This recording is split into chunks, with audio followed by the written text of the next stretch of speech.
जहां सरकार की तरफ से डेवलपमेंट के हवाले से बड़े बड़े दावे किए जा रहे हैं, वही अगर आज हम सूटी पथरी बाबा ऋषि इलाके की बात करेंगे, यहाँ पर आज लोगों ने जो है सख्त नाराजगी का इजहार किया। वही सरकार के खिलाफ जो है एक यहाँ पर साइलेंट प्रोटेस्ट भी किया। और यहाँ पर जब हमारी आम लोगों से बात हुई तो कहीं ना कहीं नाराजगी का इजहार करते हुए सरकार पर जो है ये इल्ज़ाम लगाया, अगर 40 साल पहले यहाँ पर गांव में एक रोड बनाया गया था, लेकिन आज तक इस रोड पर जो है ना मैगडमाइज किया गया, ना कोई मेटिंग की गई, तो यहाँ पर अबूर मुरुर में लोगों को काफ़ी मुश्किलों का सामना करना पड़ रहा है। जब हमारी यहाँ पर आम लोगों से बात हुई तो उन्होंने कहा कि जिस तरह से डेवलपमेंट के हवाले से जो दावे किए जा रहे हैं, वही ज़मीनी हक़ाइक़ जो है वो कुछ और ही बयान कर रहे हैं। उम्मीद यही की जाती है कि इस खबर को देखने के बाद यहाँ की जो प्रशासन है और यहाँ की जो सरकार है या R&B डिपार्टमेंट जो जल्द से जल्द जो है इस पर जो है काम शुरू कर देगी, ताकि यहाँ लोगों को किसी मुश्किलात का सामना ना करना पड़े। तो फिलहाल आपको सीधे सूटी पथरी बाबा ऋषि ले चलते दिखाते यहाँ पर क्या करें हम लोग इस हवाले से। सूटी पथरी बाबा ऋषि जो एक रिमोट विलेज है, जिसमें बहुत सारी प्रॉब्लम जो है जो आज तक सॉर्ट आउट नहीं की है, चाहे वो पिछले सरकार के या प्रेजेंट जो भी एडमिनिस्ट्रेशन गवर्नमेंट यहाँ पर चल रही है। बदकिस्मती की बात यह है कि ये रोड मतलब पहले 30 साल पहले बनाया गया था, 40 साल पहले, तो उसके बाद में इसमें कोई मेटलिंग नहीं हुई, कोई ऐसी मतलब रिपेयरिंग नहीं हुई जिससे ये थोड़ा फैसिलिटेट करता है। आज भी इसकी हालत बहुत ही खस्ता है। आप अगर देख सकते हैं यहाँ से नीचे जाता है ये रोड, बहुत ही खस्ता है। यहाँ से आप देख सकते हैं विंटर यहाँ कितना कठिन होता है। उसमें हमें अगर कोई यहाँ कोई पेशेंट होता है तो उसको हमें चारपाई पे उठा कर लेके जाना पड़ता है मेन रोड तक, वो भी बंद रहता है ओकेजनली। तो हमें हमारी यही डिमांड है कि इसको जो भी बनता है एडमिनिस्ट्रेशन से, इसको ब्लैक टॉप किया जाए, मैगडमाइजेशन किया जाए एज अर्ली एज पॉसिबल। अज वरी गए रोडस ये पूछ पाछ कर ये अंदर वस बच्चे गजा बच्चस गजा ईजा रोड क्या ये रोड कहीं कह चीज हस्पताल बेमार पे कमली वालन तो बखत बार रसूल पे कमली वालन यह बेवा तो ये तम सात पान जेर दपान क्या करो ये सज्जन वो कहीं टोटली आव कह अफसर आव ये सुनाई कर कहीं बाकी जायन हस्पताल फैसिलिटी गई बचन खतर वो चीज मगर बच्चे सन क्या कर वनस लिहाजा कि तुम करो हस्पताल कोशिश करो रोड करो बोर्ड रोड डायरेक्शन टोटली कहीं सड़क तुम वो पान सान मन मा जरूरत तुम वो पान। जो ये चौंठ पथरी है, शायद उन्होंने इस चौंठ पथरी गांवों को हमारे भारत के नक्शे से नीचे उतारा है। ये 70 साल में हमने ये नहीं देखा है कि यहाँ पर आप पोलों की हालत देखो, यहाँ तारों की हालत देखो, यहाँ रोड की खस्ताहाली देखो, यहाँ पर जिंदगी गुजारने के लिए इनको कोई फैसिलिटी ही नहीं है। मैं आपकी वसातत से LG सरकार को, आपकी वसातत से डिविजनल कमिश्नर कश्मीर को, PK पोली जी को और डिस्ट्रिक्ट मजिस्ट्रेट बारामूला DC साहिबा को ये गुजारिश होगी, इल्तिजा होगी उनसे, क्या वो अफसर भेजते हैं यहाँ पर एस्टिमेट बनाते हैं फिर रद्दी की टोकरी में डालते हैं? ये हमारे मोदी जी का संदेश है। मैं आपकी वसातत से मोदी सरकार को कहता हूँ, LG सरकार को कहता हूँ, जरा आप यहाँ पर आ जाइए, देखिए लोगों का परेशान हाल क्या है। मेडिकल फैसिलिटी नहीं है, अगर इनको बीमार कोई होता है तो उसको 4 आदमी कंधे पर उठाते हैं तो ले जाते हैं, तब तक वो मर गया होता। हम भूख हड़ताल पर बैठेंगे और LG सरकार को हम ये कहते हैं कि वो इस पर पूरी तौर कार्रवाई करे। बिल्कुल, अगर हम डोडा की बात करें तो डोडा के अंदर मोटर व्हीकल डिपार्टमेंट की तरफ से काफ़ी दिनों से हम देख रहे हैं कि अलग अलग लोकेशंस पे चलान किए जा रहे हैं, नाके लगाए जा रहे हैं, स्पेशली नाके लगाए जा रहे हैं, जिसमें खुद ARTO डोडा भी आज मौजूद थे और अलग अलग लोकेशंस पे नाके लगाए गए थे। उन लोगों के ऊपर कार्रवाई की जा रही थी जो वायलेटर्स हैं, चाहे वो 4 व्हीकल्स वाले हैं या 2 व्हीकल्स वाले हैं। जो लोग हेलमेट नहीं पहनते उनके ऊपर कार्रवाई की गई और जो माइनर बच्चे हैं उनके ऊपर भी कार्रवाई की गई, उनको काउंसलिंग उनकी की गई। इसी सब में मेरे से बातचीत करने के लिए जुड़े हैं सोशल एक्टिविस्ट सईद नवीद हाशमी जी, इनसे बातचीत करेंगे। सर, क्या बताना चाहोगे? काफ़ी दिनों से हम देख रहे हैं कि मोटर व्हीकल डिपार्टमेंट जो है अलग अलग लोकेशंस पे चलान उन लोगों के ऊपर कर रहा है जो लोग वायलेटर्स हैं, तो कैसा एक्शन आप समझते हैं, किस तरह का कार्रवाई आप समझते हैं? देखिए, ये भी एडमिनिस्ट्रेशन की तरफ से, मोटर व्हीकल डिपार्टमेंट की तरफ से अप्रिशिएबल मूव है। और इस अप्रिशिएबल मूव में कहीं ना कहीं हमारे जो अपकमिंग जनरेशन हमारी है, जो इन्फेंट्स इस वक्त बाइक्स पे चलते हैं, टू व्हीलर्स लेके चलते हैं या स्कूटीज लेके या गाड़ियाँ लेके चलते हैं, विदाउट लाइसेंस चलते हैं, उनके लिए ये बहुत बड़ी सेफ्टी है। और उनके साथ साथ उनके माँ बापों के लिए भी इस चीज़ का, अगर कोई बच्चा अपने माँ बाप की नहीं सुनता है तो कहीं ना कहीं कानूनन अगर कानून का डंडा उस पर पड़े तो वो ज़्यादा बेहतर समझेगा। और ये हमारे लिए भी और डिपार्टमेंट के लिए भी बहुत अच्छा है, क्योंकि हम ऑलरेडी यहाँ पे एक्सीडेंट प्रोन एरियाज में हैं। देखिए, हम देखते हैं कि एक्सीडेंटों से बहुत सारी जानें अभी तक चले गई है, क्योंकि अगर हम पिछले कुछ दिनों की बात करें तो लगभग 10 से 15 दिनों में 14 से 15 लोगों की मौत हो चुकी है एक्सीडेंटों से ही। तो एडमिनिस्ट्रेशन को किन कदमों का इस्तेमाल करना चाहिए? जिस तरह से हम देख रहे हैं कि आज तो मोटर व्हीकल डिपार्टमेंट लगातार कुछ दिनों से अपनी कार्रवाई कर रहा है, पर आने वाले टाइम में किस तरह का एक्शन करना चाहिए? और जो हमारे रूट्स पे गाड़ियाँ चलती हैं, अलग अलग रूट्स पे, जैसे देसा का इलाका है, गुंदना का इलाका है, अलग अलग रूट्स पे जो गाड़ियाँ जाती हैं, उनमें हम देखते हैं कि बहुत सारे लोगों की इस तरह की कंप्लेंट्स भी होती हैं, उनके ऊपर ओवरलोडिंग की जाती है। उन ड्राइवर साहिबान से किस तरह की अपील करेंगे आप, और जो लोग उन गाड़ियों में होते हैं उनको क्या अपील होगी आप?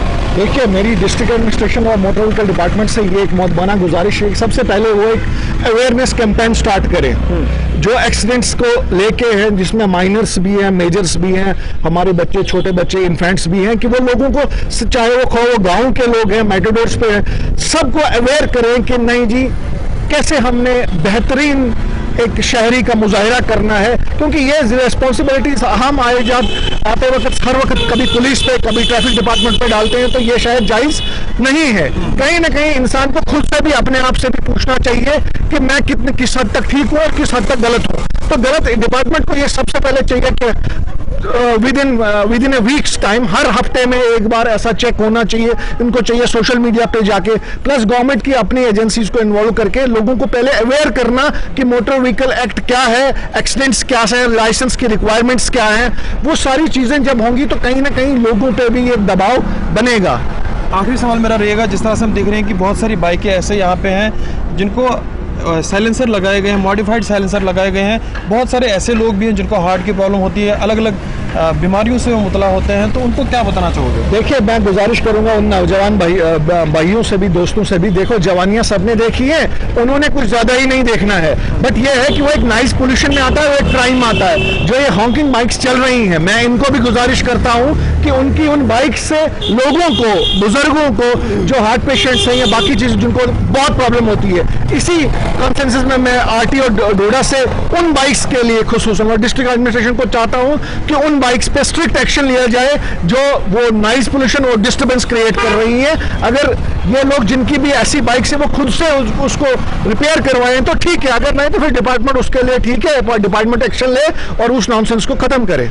और भी कुछ लोग हैं, आपका नाम क्या है? मेरा नाम अयाज है। अयाज जी, क्या बताना चाहोगे जिस तरह से मोटर व्हीकल डिपार्टमेंट की तरफ से या ट्रैफिक पुलिस की तरफ से अलग अलग कार्रवाई उन लोगों पे की जा रही है जो वायलेटर्स हैं? देखिए, ये बड़ी अच्छी बात है कि गवर्नमेंट जो है, जो आरटीओ डिपार्टमेंट है, इस वक्त काम कर रहा है। ये इनके लिए मतलब अभी ये इनको बहुत पहले करना चाहिए था ये काम, लेकिन चलो देर आए दुरुस्त रहे। एक तो इसको कंटिन्यू करना है, इसको मॉनिटरिंग करते रहना है। तो बाकी जो है वायलेटर जो है, वायलेटर अकेला वायलेटर नहीं है। मैं आपको मेन बात बताऊंगा, वायलेटर के साथ पूरी चैन है, उसके माँ बाप हैं, उसके वेल विशर है जो उसको सपोर्ट करते हैं, फिर वो बाइक पे बाजार आता है। ये एक आदमी की गलती नहीं है, बच्चे की हम उस पर नहीं थोप सकते, क्योंकि जो एडल्ट है, जो लाइसेंस होल्डर है, उन्होंने ही उसको प्रोड्यूस किया है कि वो रास्ते पे चले। हमको मेन चीज़ को देखना है कि हमें चाहिए कि जब तक नहीं हम 18 साल का बच्चा पहुंचे, जब तक नहीं वो लाइसेंस होल्डर हो जाए, उसको मार्केट नहीं बेचना है ज़रूरी। आज ट्यूशन है, बाकी चीज़ें हैं, लेकिन पूरे हिंदुस्तान के बच्चे जो हैं ऐसे करते हैं। वायलेटर नहीं बनना है तो आराम से जो है अपना। अगर हम डोडा टाउन की बात करें तो दिन के बहुत सारे एक्सीडेंट होते हैं, एडमिनिस्ट्रेशन को, डिपार्टमेंट को किस तरह का कदम उठाना चाहिए? देखिए, जब तक यही चीज़ें हैं, मेन लाइसेंस पे ही है, अंडर एज नहीं होना चाहिए, ड्राइवर का फिजिकल देखना है, उसका फिटनेस देखना है, ये इन चीज़ों को कंटिन्यूसली मॉनिटरिंग करनी है। अगर ये चीज़ लगातार करते रहेंगे तो रिजल्ट हमारे अच्छे आएंगे। बाकी दुनिया में सबसे ज़्यादा एक्सीडेंटली के केस मतलब मरने का रेशो है, लेकिन मसला ये है कि इसको कम करना है। फिर किस लिए है? अगर हम आज की जनरेशन मानते हैं, फिर हमारा क्या रोल है अगर हम इस चीज़ को कम नहीं करेंगे या इसकी कोशिश नहीं करेंगे कि हमें रेशो इसका जो है कम हो जाए। काफी दिनों से हमारे पास भी इस तरह की कंप्लेंट्स आ रही हैं कि जो 3 व्हीकल्स हमारे हैं वो ओवर चार्जिंग करते हैं, उनके ऊपर भी कार्रवाई की गई, मगर कार्रवाई के बाद हम देखते हैं 2-3 दिन के बाद वही तस्वीरें, वही हालत फिर देखने को मिलते हैं। हाँ बिल्कुल, ये तो आपको भी पता है। तो एडमिनिस्ट्रेशन को क्या करना चाहिए? इनको कड़े कदम उठाने चाहिए। इनको इख्तियार होते हैं, इनको पावर्स होती है, इनके पास कानून होता है, तो फिर कानूनी कार्रवाई भी होती है। तो लेकिन लोगों को चाहिए कि वो इस तक नई बात पहुंचने दें, अपने बच्चों को थोड़ा कंट्रोल में रखें। कुलदीप सिंह ARTO डोडा। थोड़ा सा बताना आज की मुहिम के बारे में, जो आप चलान कर रहे हैं अलग अलग जगहों पे जाके, थोड़ा सा इस मुहिम के बारे में बताएं। आपको बताएं कि आज की हमारी ज़्यादातर मुहिम जो रही है सीट बेल्ट को लेकर रही है, हेलमेट को लेकर रही है, अंडरएज जो ड्राइविंग करते हैं बच्चे उनको खिलाफ रही है, और दूसरा 3 व्हीलर की कंप्लेंट थी हमारे पास ओवर चार्जिंग की, जो मीटर के ऊपर नहीं चलते हैं। जब हमने नोटिफाइड जो कराया किया हुआ स्टेशन पॉइंट टू पॉइंट डोडा टाउन का, उसको वो अडेयर नहीं कर रहे थे, वो अवेयर नहीं कर रहे थे जो लोग, उनको चलान किए गए। और 4-5 ऑटो हमने 3 व्हीलर जो पैसेंजर थे जिनके डॉक्यूमेंट्स ठीक नहीं थे या बगैर लाइसेंस के कोई चला रहा था, वो सीज़ किए गए। आपके सामने जो हमारे स्कूटी सीज़ की है और दूसरी गाड़ियाँ सीज़ हुई हैं, चलानी हुई है और लोगों की काउंसलिंग भी की गई है। हमारा मेन मकसद यही है कि जो भी रोड के ऊपर निकले उसके पास पूरे रिक्विजिट जो एज़ पर रूल जो डॉक्यूमेंट चाहिए वो हों, कोई अंडरएज बच्चा गाड़ी ना चलाए। और मैं पेरेंट्स जो हैं बच्चों के, उनको भी मैं अपील करूंगा कि इसमें बहुत सख्त प्रावधान है रूल में कि आपके पेरेंट्स, बच्चा अंडरएज गाड़ी चलाता है उसके पेरेंट्स को 3 साल की इम्प्रिजनमेंट हो सकती है, 25,000 फाइन है उसमें, और बच्चे को जुवेनाइल हाउस में डालना है। इसलिए मेरी पुरजोर पेरेंट्स से अपील है कि कभी भी अपने बच्चे को जो अंडर 18 है और जिसके पास ड्राइविंग लाइसेंस नहीं, उसको गाड़ी चलाने ना दें। और जैसे डिफरेंट रोड एक्सीडेंट्स हो रहे हैं, उसके लिए हमने आज भागवा बस स्टैंड के ऊपर नशा मुक्त रोड सेफ्टी के ऊपर अवेयरनेस कैंप भी लगाया है अर्ली मॉर्निंग, और सुबह से हमारी डिफरेंट ड्राइव चल रही है। आज डोडा टाउन में जो ड्राइव चल रही है, जैसे मॉडिफाइड सिलेंसर और कोई गाड़ी वाला इस्तेमाल नहीं करता है। जो लोग स्पेशली मैंने देखा है, जो यंगस्टर जो रॉयल एनफील्ड वगैरह चलाते हैं, वो उसमें उन्होंने मॉडिफाइड सिलेंसर किया होता है, और वो ऐसी कोई भी गाड़ी हम मिलेगी हम उसको सीज करते हैं, और मिनिमम 10,000 उसमें फ़ाइन है। वो एक पॉल्यूशन नॉर्म्स के तहत नॉइस पॉल्यूशन क्रिएट कर रहा है, और उन गाड़ियों को सीज़ करने के लिए जहाँ भी हम मिलेंगे हम उनको सीज़ करेंगे। और सिटी में जो भी गाड़ी मिलती है ऐसी, उसका नंबर हमें कन्वे कर दें हमारे मोबाइल नंबर के ऊपर, जो मोबाइल नंबर मेरा है 9419155505। थोड़ा सा बताइए, शहर के अंदर हम देखते हैं ट्रैफिक जैम काफ़ी ज़्यादा देखने को मिलता है, लोगों से किस तरह की अपील करेंगे? क्या इसके लिए कोई रोड मैप आपने तैयार किया, या आने वाले टाइम में कोई अगला कदम आप उठाएंगे? देखिए, जो ट्रैफिक जैम की समस्या है ये डोडा टाउन में है, इसमें कोई दूर आए नहीं। लेकिन अगर हम थोड़ा से सारे शहरी मिलकर थोड़ा सा अपने आप में डिसिप्लिन लाएं, तो इस समस्या से हम काफ़ी इसमें इम्प्रूवमेंट कर सकते हैं। समस्या दूर नहीं हो सकती है, लेकिन इम्प्रूवमेंट हो सकती है, क्योंकि जब तक हमारे पास number of parking slot different area में डेवलप नहीं होंगे, तब तक थोड़ी सी समस्या रहेगी। लेकिन उस सिलसिले में हमारी traffic police, motor vehicle department daily challan कर रहे हैं।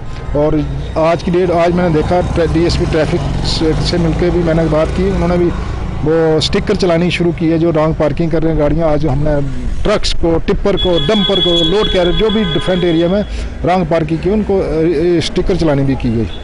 जिस तरह से उन्होंने बताया कि मोटर व्हीकल डिपार्टमेंट या एडमिनिस्ट्रेशन की तरफ से अलग अलग जो टीमें बनाई गई हैं, जो इन सारी चीज़ों को मॉनिटर कर रही हैं, वो इसी तरह से अपना काम करते हुए नज़र आने चाहिए। क्योंकि हम देखते हैं अक्सर 2 या 3 दिन हम देखते हैं कि डिपार्टमेंट काम करता है, उसके बाद वही हालात, वही तस्वीरें फिर देखने को मिलती हैं। और आपको बड़ी बात ये बताना चाहूँगा, बीमारी से चिनाब खित्ते के अंदर लोग बहुत कम मरते हैं, एक्सीडेंटों से बहुत ज़्यादा मरते हैं। उसमें कुछ गलतियाँ हमारी अपनी भी होती हैं और कुछ गलतियाँ जो है डिपार्टमेंट्स की भी होती है, एडमिनिस्ट्रेशन की भी होती है। उम्मीद यही करेंगे, अगर आपको कहीं पे भी कोई दिक्कत आती है, आज RTO डोडा ने अपना नंबर भी दिया है, कोई भी परेशानी आपको आती है तो उनके साथ आप कांटेक्ट कर सकते हैं।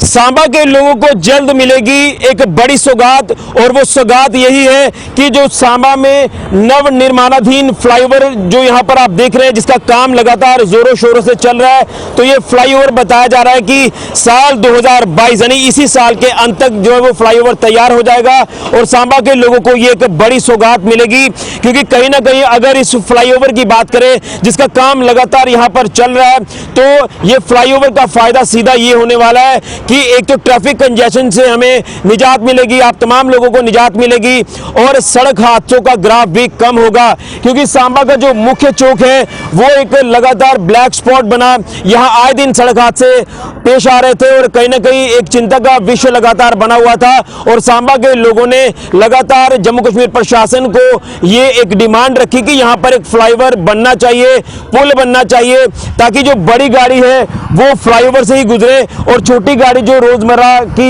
जिंदगी में यहाँ से निकलती है वो उसी तरह से निकले, कम से कम बड़ी गाड़ी से जो सड़क हादसे पेश आते हैं वो ग्राफ कम हो, उसी को ध्यान में रखते हुए ये सौगात सांबा के लोगों को मिली।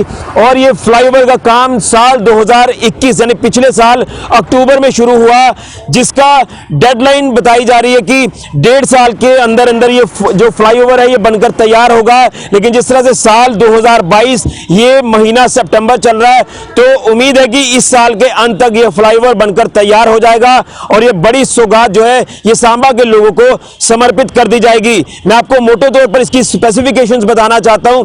अगर इस फ्लाईओवर की लेंथ की बात करें, जिसकी लंबाई बताया जा रहा है कि लगभग 2 किलोमीटर के आसपास है, और इसकी लागत बताया जा रहा है कि 76 करोड़ की लागत से ये फ्लाईओवर जो बनकर तैयार हो रहा है। तो कई सारी मुश्किलें भी पेश आई होगी यहाँ पर जो कंपनी इस फ्लाईओवर को बना रही है, कई सारी दिक्कतें भी हैं, लेकिन सांबा के लोगों का साथ भी तमाम इन इंजीनियर्स को मिला है जो यहाँ पर लगातार दिन रात काम कर रहे हैं। लेकिन ये एक बड़ी सौगात है। कुछ तस्वीरें भी मैं आपके साथ शेयर कर रहा हूँ, लेकिन मैं एक शोर पर खड़ा हूँ और दूसरा शोर आप मेरे पीछे देख सकते हैं कि ऑलमोस्ट बनकर तैयार हो चुका है, जो आप टुवर्ड्स कठुआ की तरफ देख रहे हैं। और बीच में जो आप गैप देख रहे हैं, एक पिलर यहाँ पर बनकर तैयार होगा, और इसी को लेकर थोड़ा सा काम जो वो रुका हुआ था कि यहाँ पर इलेक्ट्रिक वायर्स का इस्तेमाल होगा, और उसी के लिए इंतजार किया जा रहा था। वायर्स भी यहाँ पर आ गई है, और ये जो एक पिलर है इसे भी भर दिया जाएगा, और आने वाले कुछ दिनों के अंदर अंदर ये भी स्लैब पूरा हो जाएगा, तो फाइनल टच दिया जाएगा। यानी काम इस फ्लाईओवर का आखिरी चरण में है, और ये बड़ी सौगात सांबा के लोगों को मिलने वाली है। और जो ट्रैफिक है, हैवी ट्रैफिक, वो इसी फ्लाईओवर से गुजरेगा, और जो सड़क हादसों का ग्राफ है वो कम होगा। जो मेन चौक सांबा में लगातार सड़क हादसे पेश आ रहे थे, तो कहीं ना कहीं इसके लिए लोगों ने संघर्ष भी किया, लगातार अपनी बात जो वो हायर अथॉरिटी को भी पहुंचाई कि सड़क हादसों से अगर बचना है तो यहाँ पर मच नीडेड फ्लाईओवर जो वो होना चाहिए। तो ये फ्लाईओवर अब बन रहा है। मैं ये शोर भी आपको दिखा रहा हूँ जो ऑलमोस्ट बनकर तैयार हो चुका है। देखिए, पिलर टू पिलर अगर देखें तो बताया जा रहा है कि 1.90 किलोमीटर का ये जो स्ट्रेच है ये पिलर टू पिलर बनता है। और अगर मिट्टी के स्लैब से लेकर आखिरी पॉइंट तक की बात करें तो फिर इसकी लेंथ जो वो 2 किलोमीटर कहलाती है।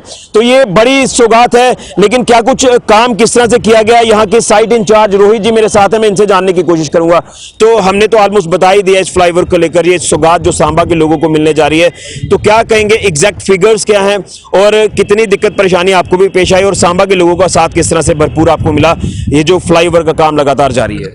देखिए, अंडर कंस्ट्रक्शन है और सिटी के अंदर काम है। देखो, परेशानी तो हर एक आदमी को आती है, और जैसे घर में भी हम अपना मकान बनाते हैं तो हमारे खुद भी परेशानी आती है, तो इस करके बड़ा टफ था हमारे लिए। लेकिन पब्लिक ने हमारा बहुत साथ दिया है यहाँ पे। तो मैं एग्जैक्ट फिगर्स भी आपसे जानना चाहता हूँ कि लंबाई तो हम बता रहे हैं कि ऑलमोस्ट लगभग 2 किलोमीटर के आसपास की, एग्जैक्ट क्या लंबाई है और कितनी लागत से ये जो पुल है ये फ्लाईओवर बनकर तैयार हो रहा है? इसकी लंबाई टोटल 2 किलोमीटर मान के चलो आप, और इसका एग्जैक्ट 76 करोड़ का टेंडर है। अच्छा, हाँ जी। तो यहाँ मैं जानना चाहता हूँ कि जो डेडलाइन आपकी तरफ से ही बताई गई थी, जब शुरुआत में हमने आपसे बात की थी, जब फ्लाईओवर का काम शुरू हुआ था कि ये 1.5 साल में पुल बनकर तैयार होगा, तो क्या वाकई में 1.5 साल में बनेगा या उससे बाद या उससे पहले जो पहले डेडलाइन से बन जाएगा? नहीं, डेडलाइन तो इसकी 1.5 साल की, लेकिन हम इसको कम से कम 4-5 महीने पहले रेडी करके सांबा के लोगों को सौंप देंगे। यानी इसी साल दिसंबर में हो जाएगा? नहीं, दिसंबर में नहीं, इसको मतलब अक्टूबर के लास्ट तक हम पूरी कोशिश है इसको थ्रू आउट कर देंगे। इसी अगले महीने में ही कर देंगे? हाँ जी। तो मैं जानना चाहूंगा कि सेफ्टी मेजर्स को किस तरह से ध्यान में रखा गया, क्या कुछ सेफ्टी मेजर्स आपकी तरफ से अपनाए गए? क्योंकि लोगों ने कई सवाल खड़े किए कि काम तो चल रहा है, लेकिन आने जाने वाले जो कम्यूटर्स हैं, लोग हैं, उनकी सेफ्टी को लेकर कोई भी कदम नहीं उठाया गया आपकी तरफ से? देखिए, सिटी का वो मामला है, और इसमें मतलब हम भी लोगों को रिक्वेस्ट करते रहते हैं, फिर भी कोई ना कोई कहीं से घुस जाता है, कोई कहीं से घुस जाता है। किसी के साथ देखो लड़ाई तो हम कर नहीं सकते, वो भी हमारे भाई हैं, कोई नहीं, जिसको किसी को नॉलेज है किसी को नहीं है, लेकिन उन्होंने हमारी खूब हेल्प की। लेकिन अंडर कंस्ट्रक्शन में छोट मोट तो होता रहता है, लेकिन फिर हमने मतलब गाइडलाइन को पूरा ध्यान दिया है, ध्यान देते हुए काम किया है। बिल्कुल।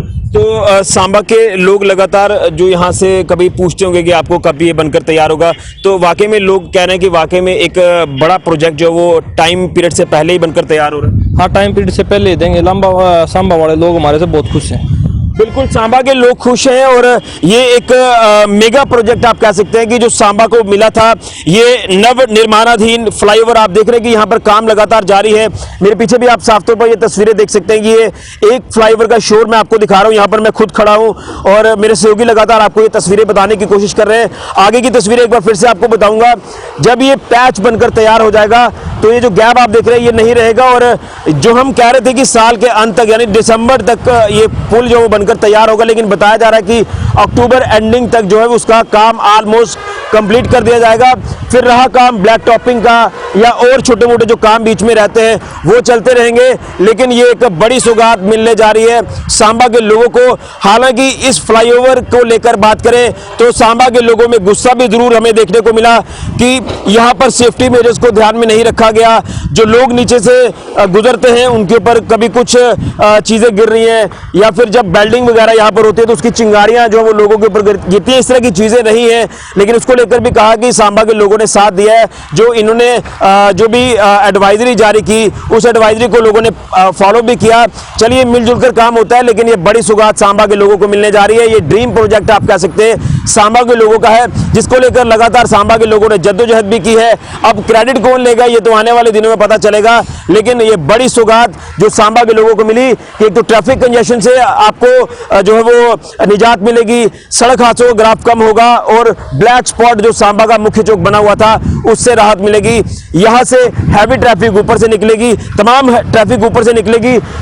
जो कुछ लोग नीचे से गुजरेंगे उससे थोड़ा सा मुख्य चौक के आसपास का जो ट्रैफिक लोड है वो कम होगा। तो ये बड़ी सौगात सांबा के लोगों को जल्द मिलने जा रही है, जो कि डेडलाइन से पहले ही मिलने जा रही है। ये फ्लाईओवर नव निर्माणाधीन फ्लाईओवर और जल्द बनकर तैयार होगा और सांबा के लोगों को यह समर्पित कर दिया जाएगा जल्द ही जल्द, और इसका लाभ सांबा के लोग तमाम लोग ले पाएंगे जो हाईवे से गुजरते हैं। फिलहाल के लिए कैमरामैन राहुल के साथ ऋषि खजूरिया, गुलिस्तान न्यूज के लिए।